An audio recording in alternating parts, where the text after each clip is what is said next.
Chapter 7, Pulp Fiction. Your asses would be dead as fucking fried chicken, but you happen to pull this shit while I'm in a transitional period. So, I don't want to kill you, I want to help you. Jules, Pulp Fiction. My head spun with the image of the kid on the pavement.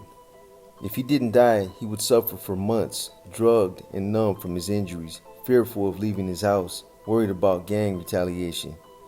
All for what? So strangers could flex a muscle and prove their allegiance to a biker club. Across from me, Psycho dozed, jerking with the bus's movements, and I marveled that he could sleep at all. Vagos were criminals always. They didn't have downtime or conscience or moments where they lived any kind of normal. Undercover operatives debriefed, had hours, sometimes even days where they decompressed, but not bikers, not me. Safety dictated that I pretend to cherish the life and just not the criminal enterprise. I had committed no assault. I knew I would be released. I was okay. California Penal Code 186.22, the STEP Act. Kaz explained to me later. This was the Street Terrorism Enforcement and Prevention Act, which adds time to sentences for being a gang member. I cradled the phone between my shoulder and ear and squeezed my eyes shut. Fever pounded in my head as Kaz elaborated, and I heard only snippets of his plan. Best to proceed as normal. No one but Sergeant Benston knows who you are. Benston was head of the San Bernardino gang unit. Local law enforcement couldn't be trusted with the knowledge of a federal investigation. In fact, the ATF already knew of 4 San Bernardino sheriff's deputies who regularly supplied sensitive information to the Vagos. Kaz and I agreed to inform the U.S. Attorney's Office about my arrest and instruct them to keep me incarcerated in the state judicial system until it became absolutely necessary to intervene with the local district attorney's office.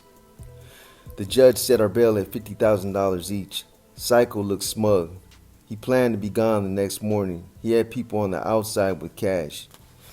Meanwhile, deputies hustled us into a holding cell. The walls smelled of wet stone. My palms sweated on the steel bars.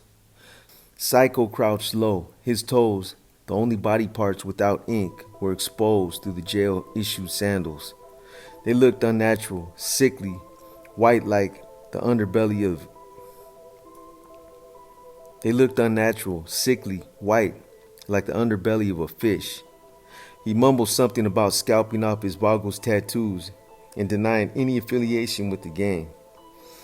Familiar claustrophobia enveloped me. We had been dropped in a cage with no skylight. Shock and hurt slid behind Russ's eyes as he absorbed Psycho's betrayal. I couldn't believe that Psycho had renounced his own leadership either. But I used his weakness to my advantage.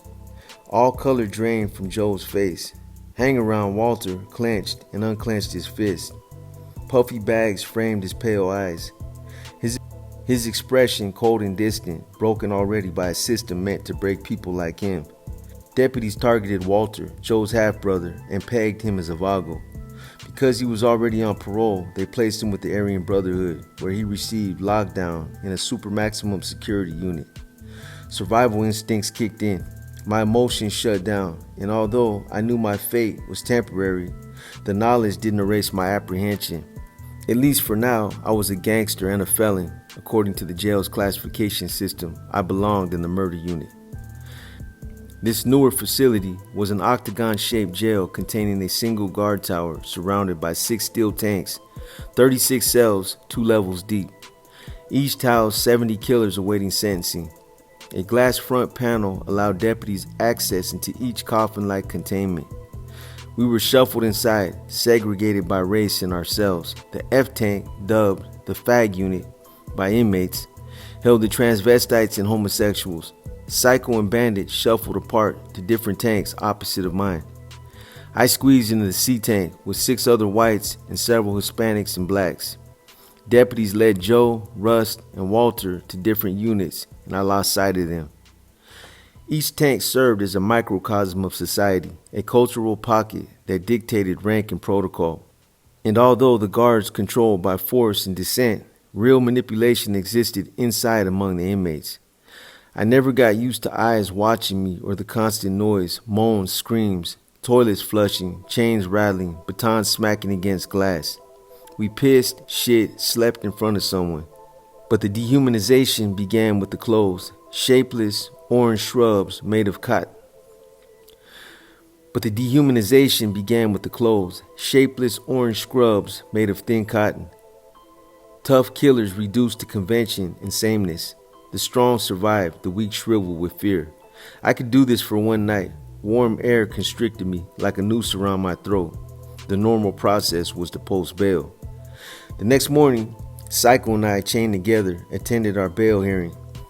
We opted for the physical experience of the courtroom rather than a video screen prompt and a borrowed public defender. The court considered the Vagos, more than any other organized gang, an extreme public threat and ordered a full SWAT team to guard the perimeter and interior of the courthouse. At least 12 armed deputies lined the jury box. And while the show of force may have served as protection for the judge and spectators, it also had an unfortunate consequence. It inflated the Vagos' terrorist-like persona. Psycho, confident that his release was imminent, assured me the club would loan me 10% toward my $50,000 bail. Kaz promised to pay the rest in a week. Warm air filtered through the ducts inside the courtroom. A hint of peroxide skimmed my nostrils. Long rectangular windows sealed out sunlight. A young prosecutor, maybe no more than 30, clicked across the floor. She huddled at the bench with the defense counsel, her face animated, blonde head shaking side to side. This couldn't be good. She insisted $50,000 was too low, that the Vagos ran a terror campaign and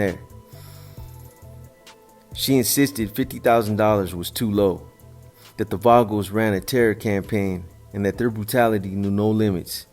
The judge agreed, increased our bail to $500,000 and ended the verbal ping pong. I could go to the DA right now, Kaz assured me as soon as I could reach the phone. No, I was adamant. That would just invite suspicion. Let's wait.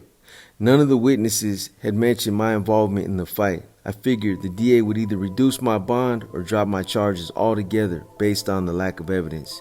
We composed your bail, I know. And while we formulated a plan that would keep me safe, protect my cover, and preserve the integrity of the investigation, I returned to the murder unit. Once a week, cellies in each tank enjoyed an hour outside in the concrete yard unless the lone deputy forgot or confused the rotation. If that happened, an entire cell would suffer a week without exercise. The space consisted of 4 walls and a shaded bulb to stimulate a colorless outdoor sky. Mostly, the yard offered a chance to stretch. Some races clustered together for a fierce game of handball, the sound of balls bouncing on concrete, eerily similar to fists hitting bone. The murder unit was run by 2 disinterested deputies. They announced day-to-day routines with whistles that signified meals, yards, lights out. But really, the Aryan Brotherhood, a white supremacist prison gang, controlled the woods, their moniker for whites, throughout the complex. Each race ruled its own. The Mexican Mafia, housed in another unit entirely, dictated the rules for the Hispanics in the murder unit. The Bloods and Crips ruled the blacks, and so forth. Each tank equipped with an open bathroom and a so-called day room where meals occurred offered the illusion of humanity. But in fact, the amenities created an opportunity for abuse. Once the steel doors of our cells buzzed open for meals and we funneled to one of the 15 tables, the deputies' attentions diverted. I shared a cell with Jan, a tall Mormon who resembled an SS guard, with pale skin, a tuft of blonde hair cropped close to the scalp, and cold reptilian eyes. He had been in the murder unit since his 18th birthday 2 years earlier. I stabbed my girlfriend's mother in the throat 30 times, he volunteered matter-of-factly by way of introduction. I'm a virgin. Already my first few minutes in the cell seemed too long. Jan prattled on about his tortured childhood, his parents who kicked him out, his girlfriend's mother who had tried to give him a blowjob in the parking lot of a grocery strip mall, and she got what she deserved. Fucking bitch, he spat, then leaned forward. Fucking bitch, he spat, then leaned forward, elbows on his knees. Why, Jan? Why, Jan? He mimicked, reliving his mother's last pleas. Next, he described in chilling detail the spurting blood from the cuts in her neck, how she burped, farted, until she expired. Jan shuddered, then closed his eyes at the memory, as if the whole retelling somehow aroused him. When I get out of here, his eyes fluttered open, I'm going to be a serial killer.